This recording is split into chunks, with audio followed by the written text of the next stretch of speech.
Voice America Business Channel. For more information about our network and to check our additional show hosts and topics of interest, please visit voiceamericabusiness.com. The Voice America Talk Radio Network is the worldwide leader in live Internet talk radio. Visit voiceamerica.com. The views and ideas expressed on the following program are strictly those of the host or guests and do not necessarily reflect the views and ideas held by the Voice America Talk Radio Network, its staff, and management.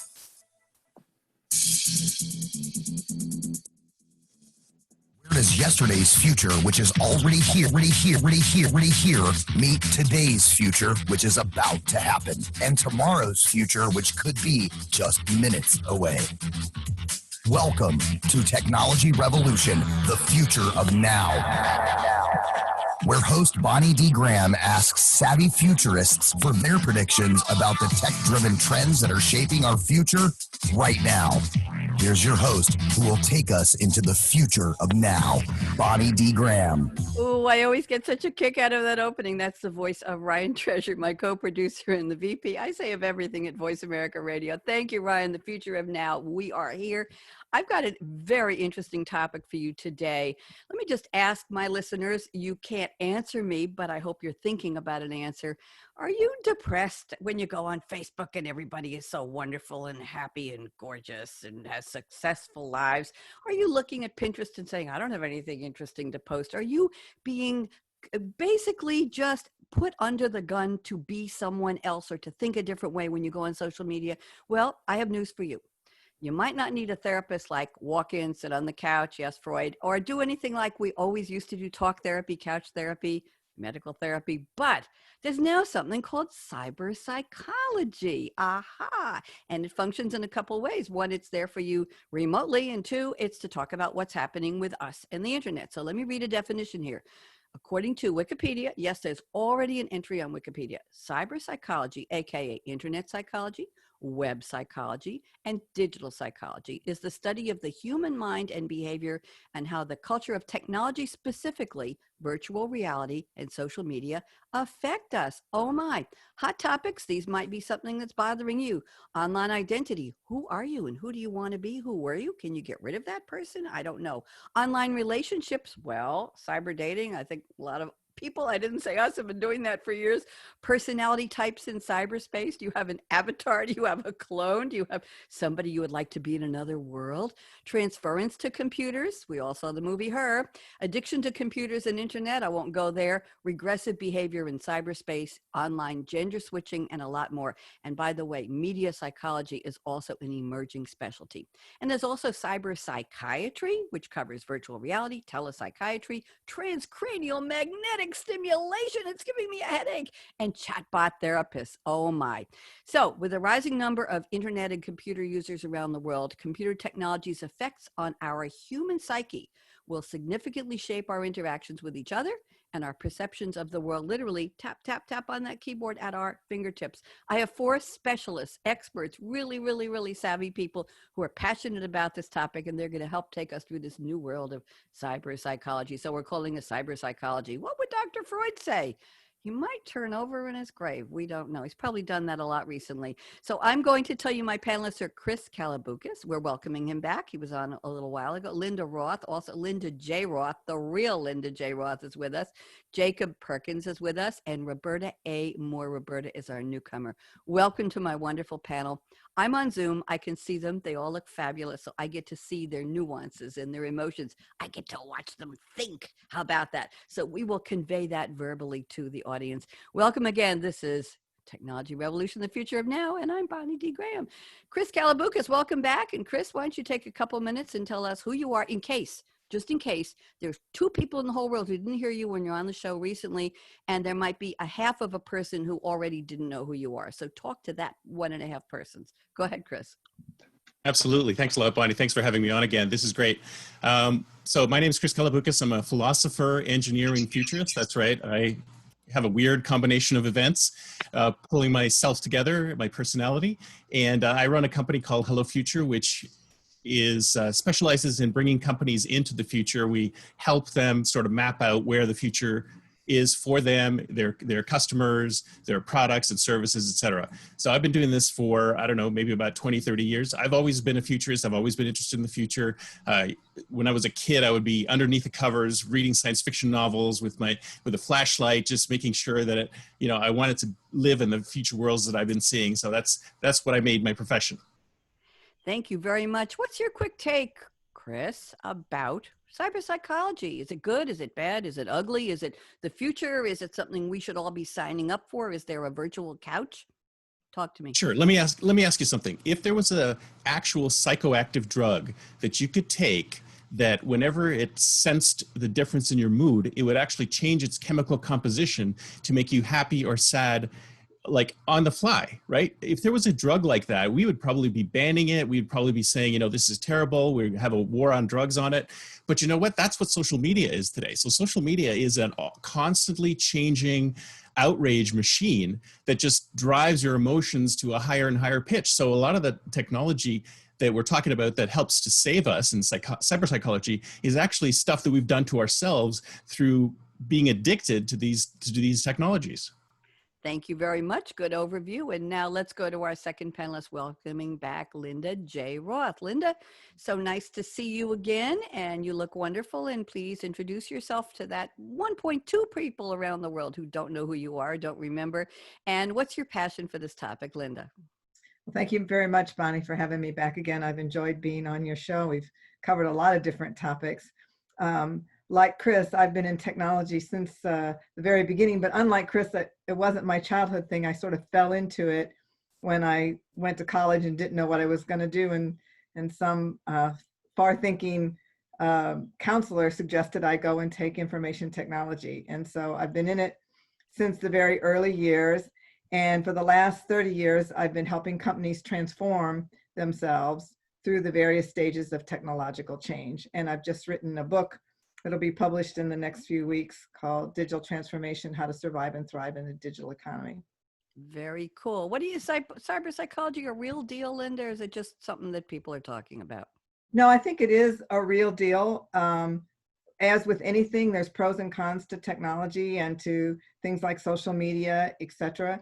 And more interaction. I think one of the biggest things is, as we move forward in technology, especially with artificial intelligence, we're going to have more and more interaction with computers and technology. And so it's going to bring advantages and disadvantages. And so cyberpsychology helps work through those things. Thank you very much. Let's go to Jacob Perkins. Jacob, you're all green on your video and you look like you're in a setting from, I don't know what kind of a movie, but it's very dramatic. The Hulk.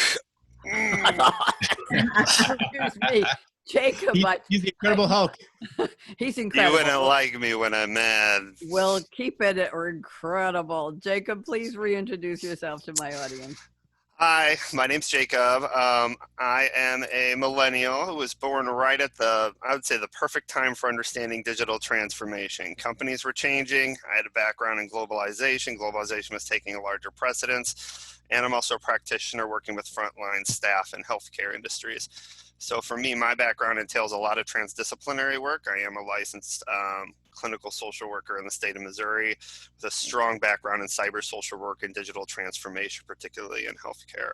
So for me right now, seeing how the pandemic is reshaping a lot of our healthcare service lines, that's kind of bringing home what the impact of digital transformation is for the consumer, especially with healthcare consumers. Yeah. Jacob, would you think that cyberpsychology is something people would be lining up for in terms of, well, let's just talk about the practicality of not being able to go to a doctor's office right now and you need to talk to somebody, pick up the phone, go on Zoom, go on Skype, go on Teams. Is this something that's getting, just briefly, gaining in popularity already?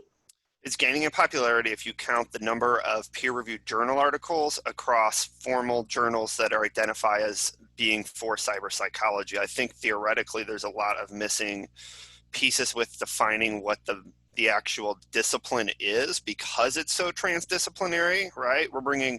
There's clinical psychologists working on research teams with IT developers trying to figure out how what we're doing has an impact on neurocognitive systems. So we're still kind of defining what the scope of this discipline is, but it's definitely needed moving forward. Thank you very much. And now our newcomer to the panel, Roberta A. Moore. She's smiling, she's waving. Can't wait to meet her. Roberta, please tell us what you do and what is your passion for the topic, and talk to me. Thank you so much for having me. So I'm a former CPA turned licensed marriage and family therapist, as well as executive coach. So I'm the founder of Conscious Choices Corporation and also the EQI Coach. So I have two lines of service, one as a psychotherapist and the other as an executive coach. And I specialize in emotional intelligence. So that's the ability to manage, contain, control, and use your emotions in a positive way. And that drips over into my couples therapy as well. I'm licensed in 3 states. And the reason I mention that is because it drifts into my passion about this topic. Jacob already touched on it, so thank you, Jacob. When I was moving my practice from North Carolina to St. Louis, that was about 7 or 8 years ago, my colleagues were horrified that I was going to do what was called telemental health. My clients in North Carolina wanted to stay with me, and I had to get extra training for that at that time. Now these things are being relaxed because of COVID and the pandemic. And I'm very excited about that.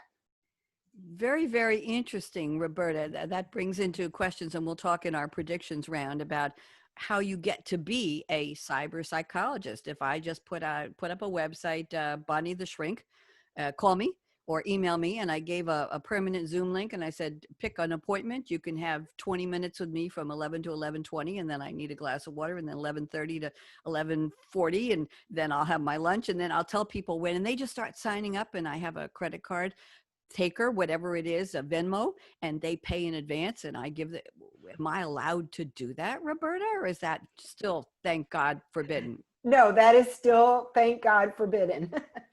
Unless you call yourself a coach.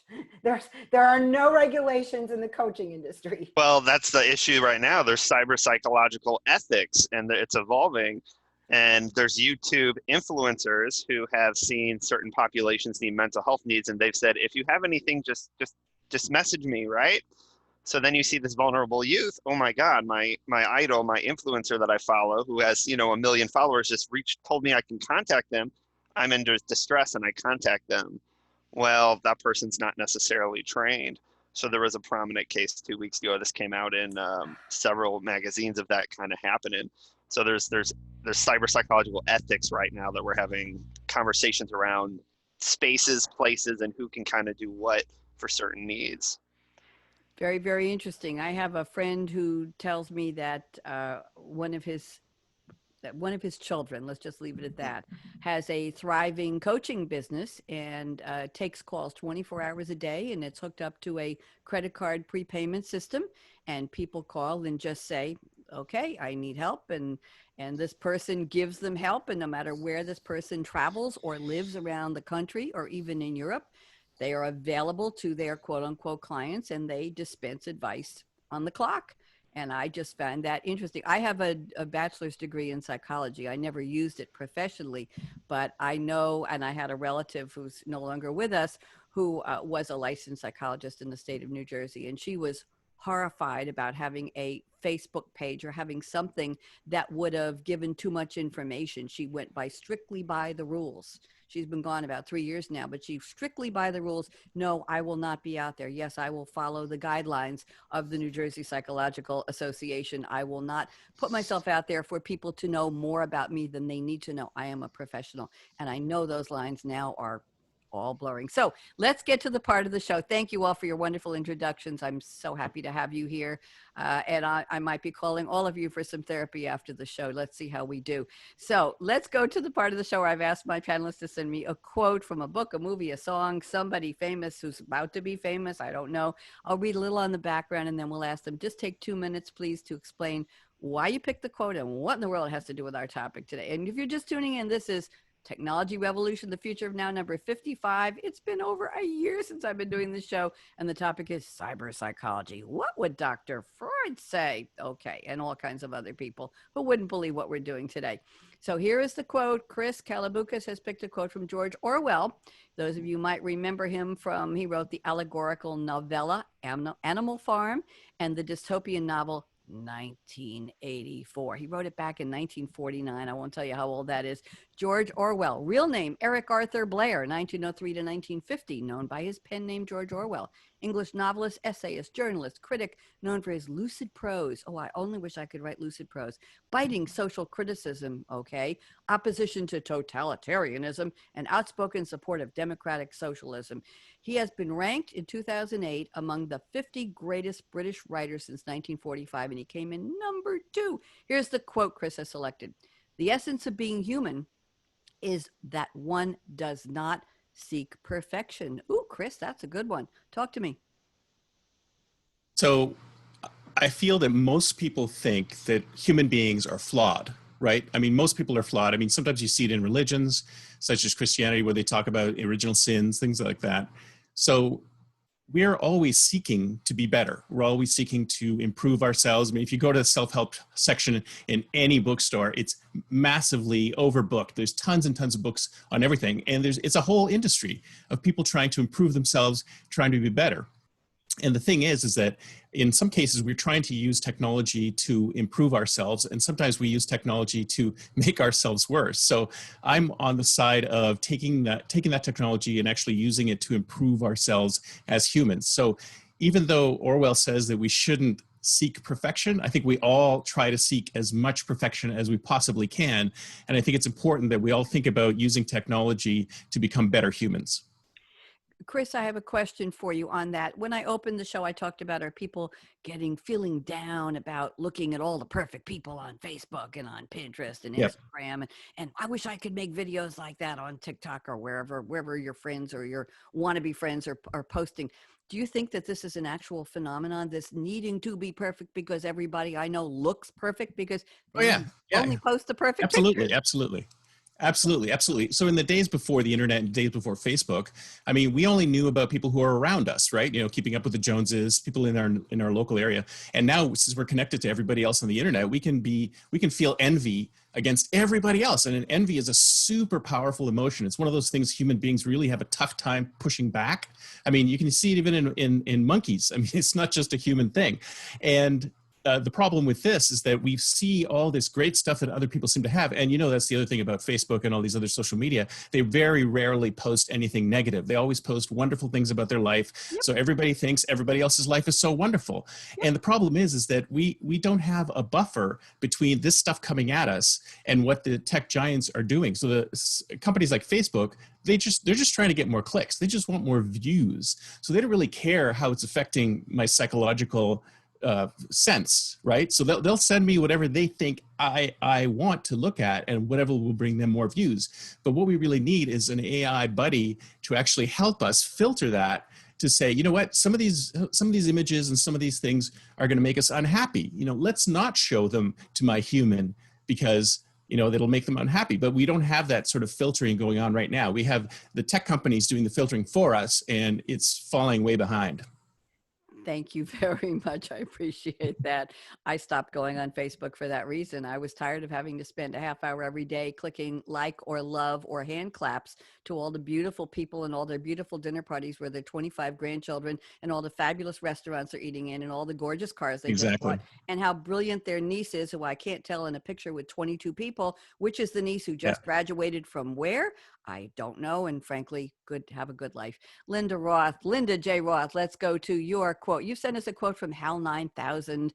HAL 9000, HAL, everybody who is uninitiated, that is heuristically programmed algorithmic, HAL, computer. First appeared in the 1968 film 2001: A Space Odyssey. HAL is a sentient computer, or general artificial intelligence let me get that backwards. Artificial general intelligence that controls the system on the Discovery 1 spacecraft and interacts with the ship's crew. It's voiced by originally Douglas Rain in the 2 feature films adaptations of the Space Odyssey series, and HAL speaks in a soft, calm voice and a conversational manner. In contrast to the crewman, here's the quote.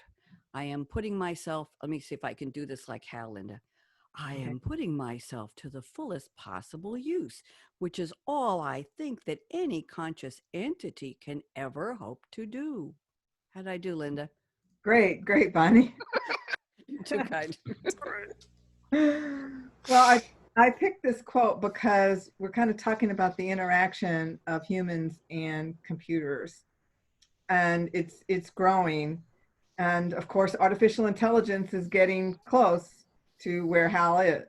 You know, in 2001: A Space Odyssey, it's taken more than since 2001, but it is coming there. I don't know that I would ever call artificial intelligence a conscious entity, but I picked it because I think that what we as humans, which are conscious entities, do strive to do is to put ourselves to our fullest possible use and be as good as we can possibly be.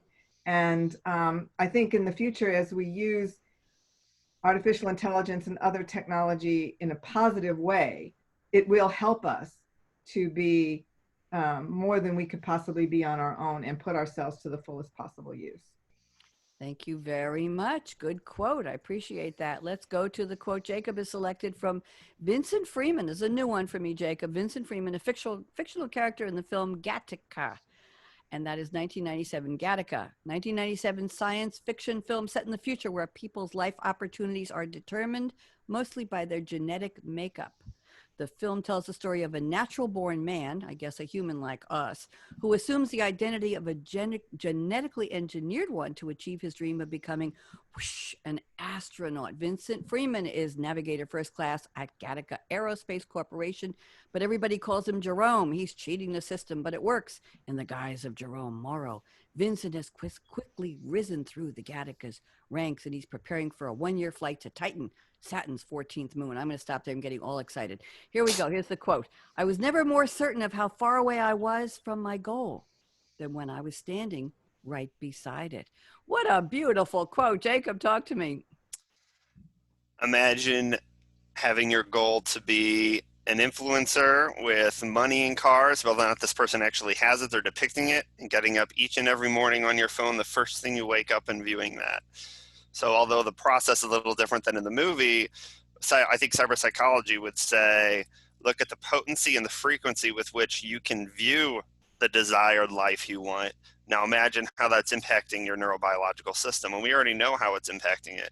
Individuals have central nervous system upregulation on a daily basis, which means that their neural biological connections are elevated chronically, more so. They go down to a rest period, but that rest period is chronically elevated because they're chronically exposed to that stimuli. I look at a screen, I look at the computer, I'm back on my phone, I'm back on my big computer. So I think that process that we see in Gattaca is even more potent right now in our world, just from sheer accessibility and exposure to mobile technology and internet use. Yeah. Thank you, Jacob. But it reminds me of, well, I won't say a psychologist once told this to me, but what are you reaching for? Sometimes you're right where you're supposed to be. The goal is right there near you. You're at it and you just don't recognize it or accept it. But that's a whole other show, goal setting and achieving.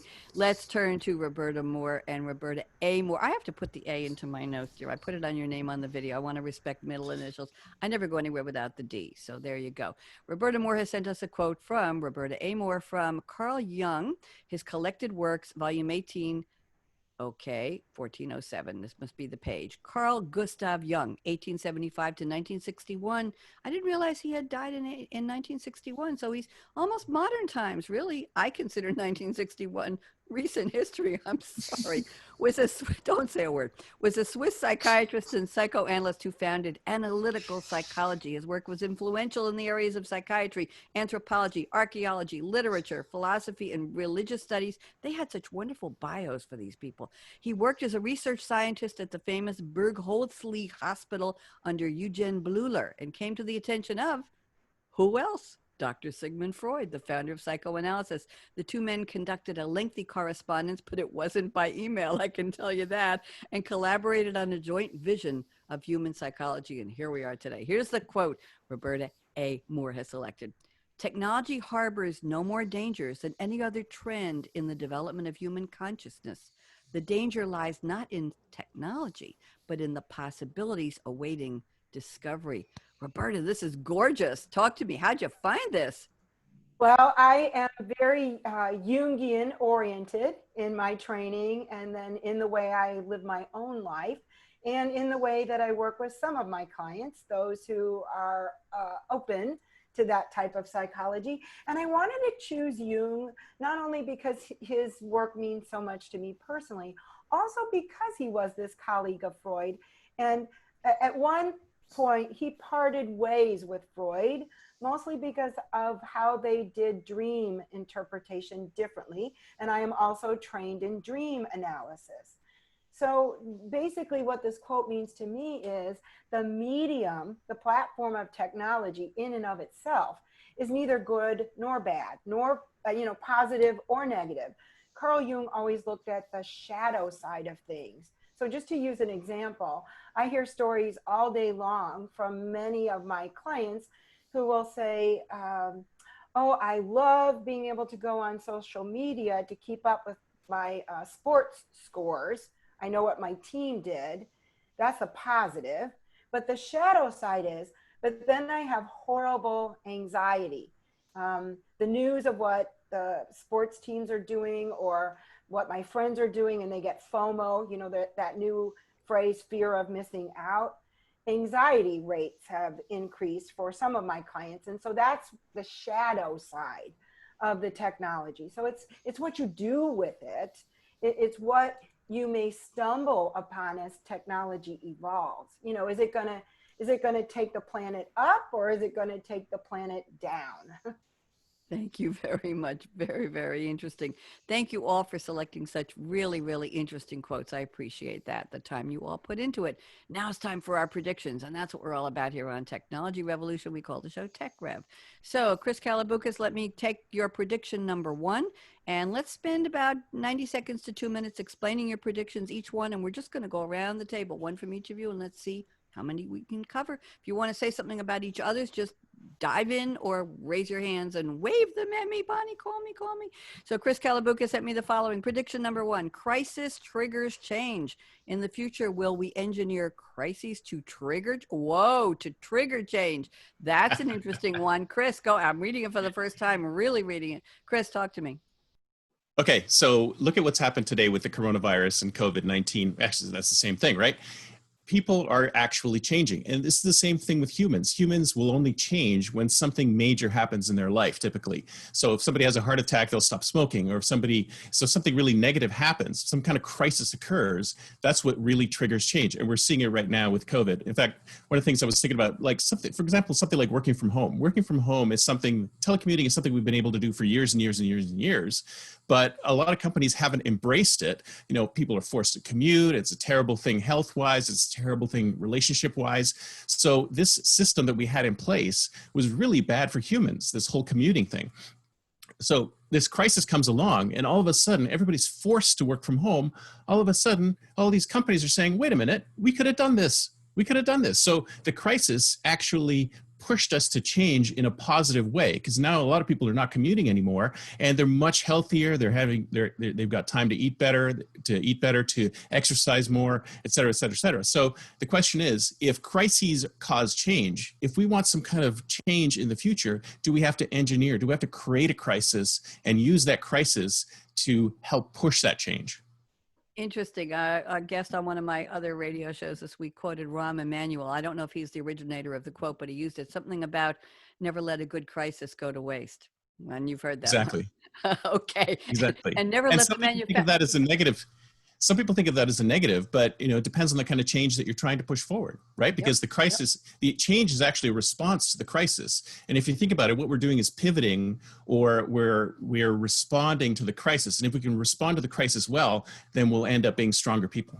There you go. And we could say never miss the opportunity to manufacture a crisis, and then don't miss the opportunity to respond to it if you think, yeah, never mind. We knock it. No As long problem. as you don't get caught manufacturing it, that's the problem. No politics. I shouldn't have even gone there. Linda J. Roth, first prediction. Individuals born in the digital age, and you can define that, will have higher problem-solving competencies and creative thinking than earlier generations. How does this impact psychology? Go ahead, Linda.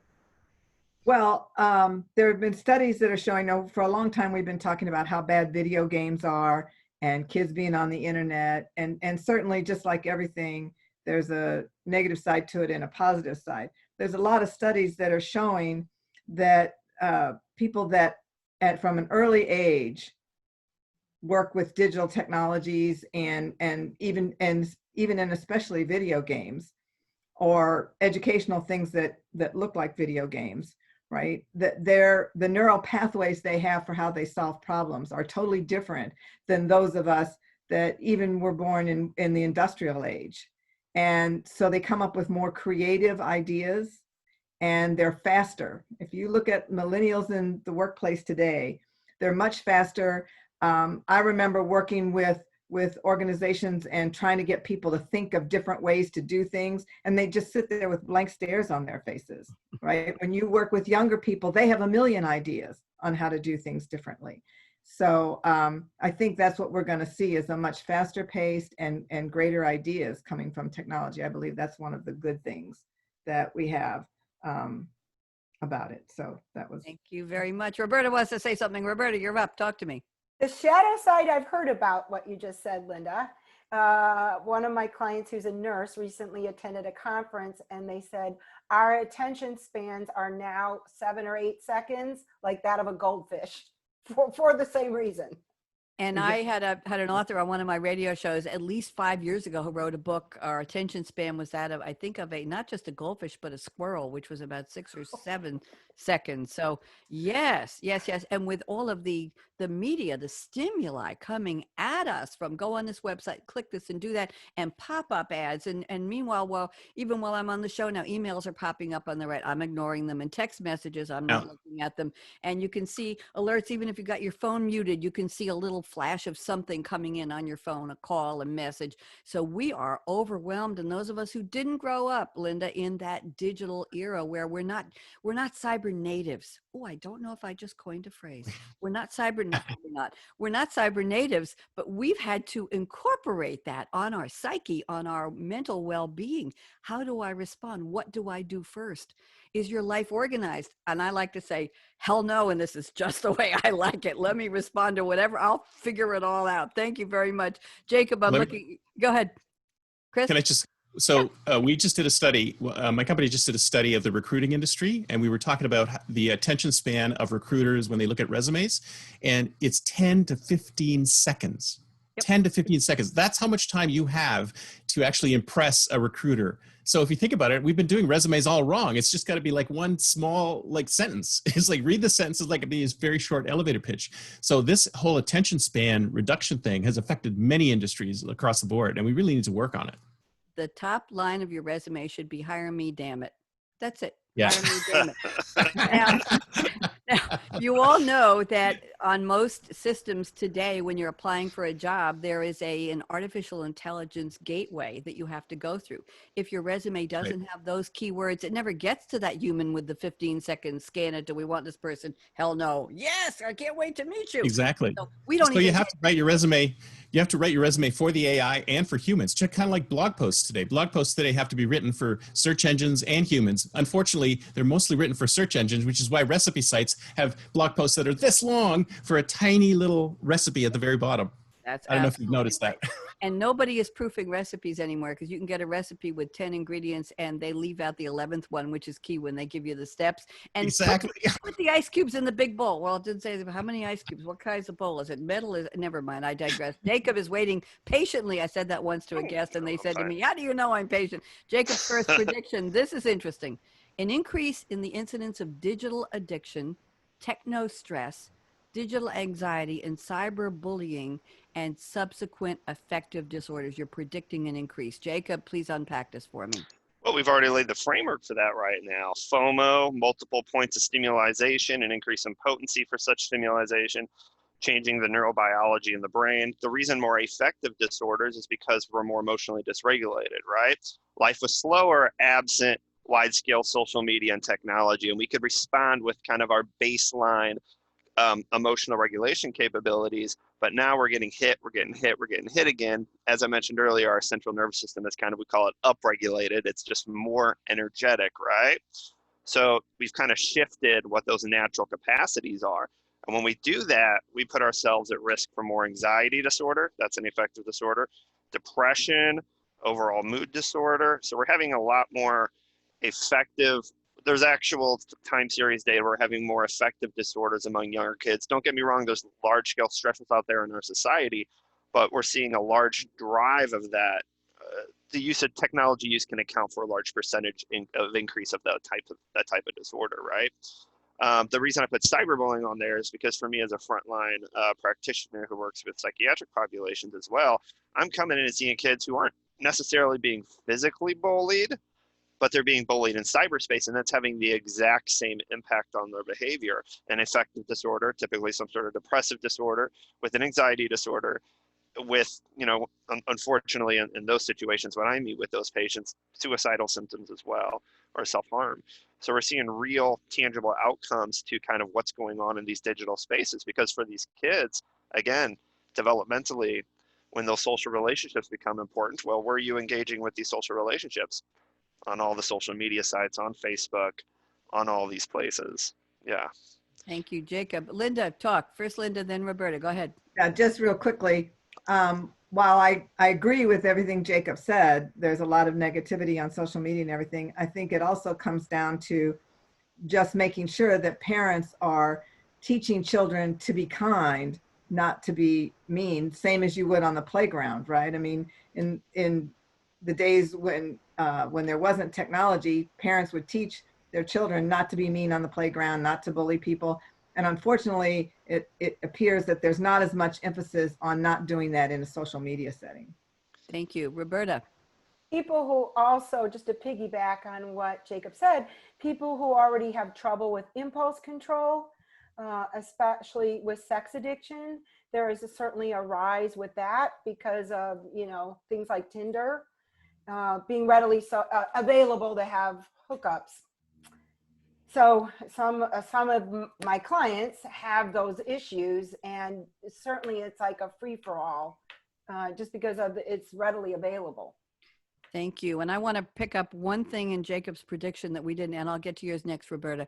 You say you predict an industry rise in the techno wellness movement and personal coaching. And my question for you, Jacob, quick question, because I want to move on, is can a troubled teen today, and any of you can answer this, but first, Jacob, can a troubled teen go and find a cyber psychologist on their own and make some arrangement with PayPal or Venmo to pay and go and start sessions without parental knowledge, without parental approval, without parental guidance? Could somebody go to you, Roberta, or you, Linda, or you, Chris, or you, Jacob, and engage you as a therapist? Roberta, all right, Jacob, you want to answer this first because it's part of your prediction? You're a minor. I still legally need consent from the parent. We'll still have to follow our formal protocol for you to access services in whichever state you are located. What about a personal coach? What if they find a personal coach? Roberta, next. What do you think, Roberta? Well, I was going to say the same thing as Jacob in terms of keeping your license going by the ethical code. But I guess with a coach, if somebody's unethical or doesn't hold that boundary, of course, legally. Yeah, but I mean, legally though, there's plenty of. Can't. But if I don't know if you've probably seen this, but there's plenty of therapy apps online that anybody could just download and start using. In fact, as an experiment, I downloaded something called Replica, and it's not even a therapy app. It's just an AI that you get to chat with. And for some people, that's enough. They just need somebody to communicate with and bounce some ideas off of and just make them feel better about themselves. And that's exactly what this thing does. So no, there's no licensing or anything in that. I mean, if it's an AI, how do you license an AI? You got to look at the algorithms and go, is this thing going to give the right kind of advice in the right kind of situations? And that's very difficult to do. And who would dangerous. Who would know and who would Yeah. report you? Roberta, I'm going to combine your first two predictions. They go exactly where we're talking right now. Number one, you say you predict interstate bans for practicing online psychology will be erased. And then your number two prediction is additional training for telemental health will be relaxed to any psychotherapist having a license. Wow. Roberta, tell us more, please. Well, that's what it is now. So when I wanted to leave North Carolina and move back to St. Louis, when I think that was 7 years ago, I went to the Telemental Health Institute. There was and is such a thing, to get training. It was online to get training to, what are the protocols? What do you have to have in place to do this ethically and according to my licensure? And a lot of my colleagues, I was afraid to tell any of my colleagues I was doing this, because those that I told would say things like, well, you better be careful of that. You could lose your license. You could get in trouble. Because they used to say, not as much anymore, you can't see somebody's face necessarily the same way you'd see them in your office. You can't read body language the same. For me, that's never been true. I'm very intuitive, and it's kind of like when you're blind, you just develop other sensory skills to pick up other things. So I've always been a proponent of it. I think it's very exciting. Different states have had different laws, so that's why I keep my North and South Carolina licensees, because right now pre-COVID, you had to have a license in the state you were and a license to practice in the state the client's in. And if you don't, you're afoul of interstate regulatory laws. Now, because we have the pandemic, that's been relaxed. You can practice interstate. And if you have a license, you don't need the additional training or certificate. Now that's during the time of COVID, but I have a hard time thinking, how are they going to roll that back? When the pandemic's over, how are they going to take those relationships that's already been created between therapist and client away? They're not. I don't think they are. Jacob, which is exciting to me. That's the right answer. That's what I'm hoping. Jacob, I think the general population supports what we've seen with telemedicine. Again, a lot of the states have kind of piecemeal practices, and not a lot of states have reciprocity across all the kind of helping professions, psychologists, clinical social workers, counseling, LMFTs. Building kind of a reciprocity exchange. Here's a good point. My partner's a clinical psychologist. I'll be driving to Florida to pick her up in 3 weeks and bring her back to St. Louis, where she has a job. She is a strong provider, specializes in PTSD in women and trauma. She's utilized telemedicine with the VA since the onset of the pandemic. Trying to get licensed in multiple states would take her probably over 2 years, right? Yes. You have 3 exams in the state of Missouri alone just to practice in Missouri, and then there's multiple exams in every state. What I'm saying is there isn't a national identification base so that you can just practice in the continental United States. It doesn't exist. Every state has their own barriers. So if we're going to expand these telemed platforms, we're going to stick within the law, has to catch up, and then that has to be reflected in the professional ethics for each respective body. Fascinating. I want to move on to, we're going to do round 2 of predictions. Let's see what we could do about 4 hours on this topic. I think this is Easily a Pandora's minefield of interesting perspectives here. We might have to do a part 2 later in the year, so expect an invitation. Chris Kalabukas, prediction number 2. I love this one. Everyone will have a friend, capital F, and quote marks around it, air quotes. An intimate AI companion who or which helps them live their life. Chris, let's keep this to about 90 seconds. I want to cover another round of predictions. Go ahead, Chris. Okay, no worries. This is a little bit like what I was saying earlier. Right now, what we get is fed to us. Everything that comes into our stream is fed to us by these tech companies. So we need something to filter and help us sort of deal with the rest of the world. So the concept is that there'll be this intimate AI friend which sort of lives in your earbuds or in your phone or whatever, and they're on your side. They're not on the side of the tech companies. They're not on the side of Amazon or Facebook or whoever's pushing stuff at you. They're there to help you. So you talk to them and they talk to you. So whenever situations come along, it's like your own personal therapist, friend, buddy, anything, emotional support animal, whatever. But they're in your ears. They're talking. They're listening to everything that comes in. They're filtering things out for you, and they're helping you like helping you soothe yourself as you need to be soothed. And I think we need something like this because we're getting to a point now where technology is accelerated to the speed that human beings can't handle it anymore. Where it's already beyond us. It's already beyond us, and it's already controlling us. So we really need somebody on our side to help us deal with it all. Thank you very much. Brief. Oh, we've got a bunch of hands here. Who did I see? Jacob. No, I agree. I'm thinking augmented positive self-talk is what I'm hearing. It's really it's an advocacy bot. That's what it is. But it's a one that's constant with your stream of consciousness. Affirmation. And it can catch your logical fallacies and stop a process that might get you more dysregulated. So it can keep you from having those processes that I outlined earlier. Linda, you want to say and if you think about it, I mean, sorry, one more thing on what you were saying. It's like, if you think about what's out there that's coming at you, all these messages, 99% of them are not really real. They're fake, right? And all this, like, who filters out the fake stuff? And right now we can't. We just get everything thrown at us, and, you know, we believe it in different ways. So it would be great if we could have something stopping these things and saying, you know, this is true, this is not true, don't listen to this, listen to this. And anyway, sorry, Linda, didn't mean to step in on you. There's algorithm bias on who wrote the algorithm to filter out the true versus the fake. And then you've got another layer of what human created that. Linda, you want to say something, please? Well, I just wanted to say quickly, I was talking to my niece in preparation for this yesterday. She works with special education. And I was talking to her about technology, and I like your idea because a lot of times people with special needs, right, they really need to have some calming thing, somebody to help them calm down. And so I think that would be a great idea, especially for people in the special needs area. Thank you very much. It'll start there, but eventually it'll go to everybody because it'll be so useful. It'll help everyone. I want to go to Linda's prediction number 2. Let's keep this brief. The digital age will create challenges for mental and physical health in terms of isolation as the trend toward virtual work and school environments increases.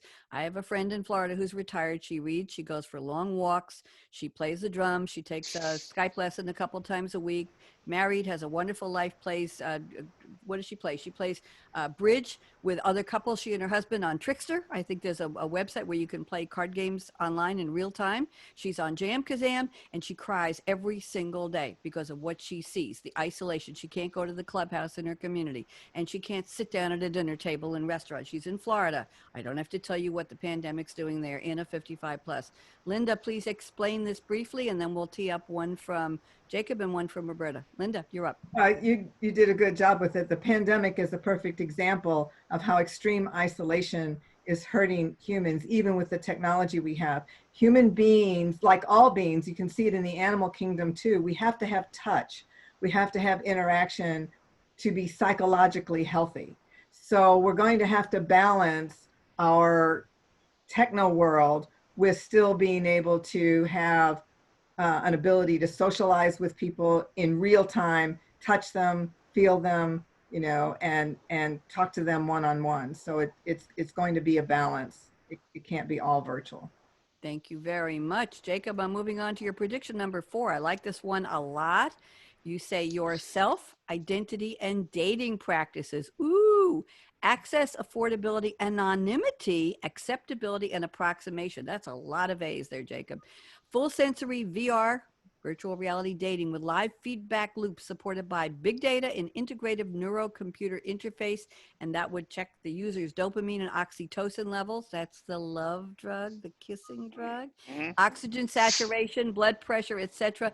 Can you unpack this in about 90 seconds? Because I want to get one from Roberta, and then we got to wrap. Go ahead, Jacob. This is fascinating. Future of online dating companies will be much more integrated and collect a lot more big data, right? So VR dating, the ability for me to have a date, not just to have a message back and forth like on Tinder or some of the other digital platforms, but to actually have a virtual reality date and or experience different forms of stimuli in there and measure the actual data. The reason why I put anonymity is because we're collecting that level of big data, and let's say I click on a box where I share it with you or and the company, we can, I'm not being what's that term where you're dating someone, catfished? I'm not being lied to. the face and the person who's there with me in that VR dating experience is the real deal, right? And you can't really lie from some of those biological indicators. So we have the technology to produce that virtual reality data. We have technology to collect that big data. And if I could put a guarantee on it, oh my gosh, there's some real things going on here, especially with that love drug, kissing drug that we just mentioned that's actually being tracked. That would be beneficial. Yeah. Well, we see in a lot of our drama TV shows, we see somebody being hooked up to a lie detector, or in a hospital, a blood pressure machine, and a certain nurse walks in the room and the guy's blood pressure goes whoop, and they say, oh, you got a crush on nurse Mary. I'm watching Nurse Jackie, and I saw that. Anyway. So if the AI is tracking that, and there's an index for truthfulness derived from some of these biomarkers that is being fed live, I'll take that. Especially if it's a VR date. I want to go to a prediction from Roberta. I'm looking at number 3. This is interesting, and this impacts everybody in the psychology professional community. She says more client sessions will be conducted online. The majority of psychotherapists will let go of their office space and practice from home. Now that goes back to isolation, not being the therapist is isolated. The therapist is working from home. The therapist, what does it look like? What does your background look like? What kind of an image are you projecting if you're doing it on Zoom or Skype with with the visuals? Roberta, talk. We've got 6 minutes left to the show, so why don't you take about 2 minutes? This is a good one. Go ahead, Roberta. Thank you. Well, I'm already seeing this. I still go to my building where my office is in the afternoons, and I'm the only one there. I don't see anybody else. And it's a building with a lot of psychotherapists in it and healthcare workers, and I never see a soul. So I think, people, a lot of us who are in this field have ads on Psychology Today, and Psychology Today sent an email out a few months back saying, make sure you if you're doing telemental health, that's on your profile, so new clients know that you're taking new clients and you're taking them virtually. And I've already had a lot of colleagues saying, well, why do I need an office anymore? I don't need an office. Now, one of the things you kind of touched on, Bonnie, it used to be in the, let's say, pre-COVID days, practitioners were worried about clients' confidentiality on the other side, meaning if they were they in a private space, in their homes, or would somebody walk in on them, or could they be hacked? The platforms are getting a little better, the HIPAA compliant platforms in my experience. But I also want to just touch on something Jacob said, if I may. In St. Louis, there was already a startup company, I want to say 4 or 5 years ago, I don't know if it's still out there, called the Invisible Girlfriend. And that's what it was. The lawyer who started it gave you a girlfriend who was invisible, but she would send you even birthday presents. And he in his college, I guess he dreamt it up while he was in college, to get your parent off your back if you didn't have a girlfriend, or if you weren't married yet. You could have this artificial pretend girlfriend. Yeah, that's happening huge. Apparently that's huge in Japan. That's been, there's like little robots you can buy that'll send you emails during the day saying, oh, I can't wait for you to get home. I think you're awesome. And what should we have for dinner? And friend to friend, subscribe to a friend. Roberta, the last time I was when I was on Long Island, I was going from therapist to therapist looking for somebody I was compatible with. And this particular gentleman and I just didn't gel, but he had an office in a shared space where there were 5 doors, what's behind door number 1? Well, somebody in that office suite brought back lunch from, I think, an Asian restaurant, and the garlic and the oil and the fried smell, and it permeated the entire place, and it was crazy annoying. Well, I didn't want to see him anymore, and somebody recommended another therapist to me. I didn't know she was in that same office suite, so I went into the waiting room 2 weeks later. He walks in with a bag he was out to lunch, and I'm sitting in a chair going, it was winter. I pulled my hat and scarf over my head. I buried myself. I didn't want him to see that I was there to talk to one of the people in the next. See, this would be avoided if everything's online. Those days are over, aren't they? Absolutely. I want to thank my panel. We're just about out of time. You've all been wonderful. I can't remember such a chatty roundtable on any of my shows, because you're all so engaging and engaged in the topic, and I really appreciate it. Listen, we all want mental health at some level. The question is, how great crazy do you want to be and you're going to allow yourself to be, and where is help available, and who is the right person to help you? Is it a coach? Is it a trainer? Is it I'm a coach but not a therapist? Is it a therapist but not a psychiatrist? Do they dispense meds? Don't they? Are they an MS? Are they an M? All the different letters. I've had therapists personally who were PhDs. And a psychiatrist when I was very little, and I've had ones who are masters of social work. And I'm always wondering which level of training is right for me. I need to be engaged in a physical setting, no more. So I may be calling one of you soon. I want to thank all of you. It's been a very lively session. Chris Kalaboukis, always a pleasure. Jacob Perkins, I know you haven't been feeling well, but we're so glad. Green as you are, Mr. Hook, Dr. Hook, we're happy to have you here. I hope that's not how you're feeling. Linda J. Roth, you're wonderful. And thank you so much for the introduction to Roberta A. Moore. Roberta, you were a wonderful addition to the panel. We have 1 minute left. So I'm going to have everybody just wave and say goodbye. And let's just wish everybody to be safe, to be smart, to be savvy. And I'm going to say it, if you're going to be in a social setting, in a physical setting, wear your damn mask. That's all I'm going to say. That's from me. That's not from anybody else. Everybody wave. Thank you. Remember, the future. Thank you so much. Now didn't happen. If somebody says the future is here, that's yesterday's future. Get over yourself. We're all here to make the future of now happen. Bye-bye. Bye, everyone. Bye. Bye. Hanging out. Great show, everyone. We're all clear. Thank you very much, Aaron. He gave us an extra 30 seconds because we started late. Thank you, everyone. It looks like Roberta had to drop. I thought you were all great. That was fun. Yes? Yes. Yeah, that was It fantastic. sounds like we need a lot more mental health clarity. I think so. Yeah. There's too many things out there. I love the bot, Chris, though. A positive self-talk bot, chat bot would be amazing. I do too. Or I at like least something, at least something that you can actually that you can ask some questions of, and then it can tell you, oh, I can help you, or so-and-so can help you, or so-and-so can help you, something to filter out, like you were saying, Bonnie, I don't know who to go to, right? So a little wizard that says, here's your choices based on, what your problem is. Like that could be like a nice entryway to right for you? Either a cyber therapist or a real therapist or in person or whatever. Can I tell you something that's marketable? Go ahead, real fast. Family apps like Google Family Link, which lets me, monitor what's on my child's phone. If there was an added mental health component to that, both a button for my child's in danger, because you don't know how many times I have parents say, my child ran away and then texted me that they're suicidal. If the Family Link app had a button that immediately responded to acute crises, but also had that chatbot that you're describing, that would be beneficial for child mental health. Thank you. And every parent would put that on the video phone, froze. right? You're back now. I want to say goodbye to everyone. I got a call, another call in 30 seconds. So Thanks. Okay. everybody be safe. Thanks a lot, everybody. Keep your head about you. And let's do this again in a couple months, okay? Okay. Absolutely. Have a Sounds good day. great. Thank you. Thank you. You're all great. Bye, Bye-bye. all.